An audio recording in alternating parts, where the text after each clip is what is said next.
फिर एक चीज़ और है कि आप जिस भी फील्ड में जाना चाह रहे हो उसका जो बेसिक एप्टीट्यूड है वो तो एक नेचर गिवन चीज़ है। जिस व्यक्ति का आईक्यू कम है और मोटर स्किल्स खराब हैं वो क्रिकेटर बन नहीं सकता सफल, अच्छा बैट्समैन नहीं बन सकता।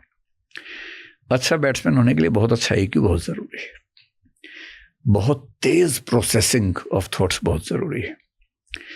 150 की स्पीड में बॉल आ रही है आपके सामने, उसी 1 सेकंड में आपको बॉल को भी देखना है, एंगल को भी देखना है, सारे फील्डर्स को दिमाग में रखना है, बैट को किस मोमेंट पे किस एंगल पर किस स्पीड से टच करना है कि बॉल वहां जाए जहां आप चाहते हैं।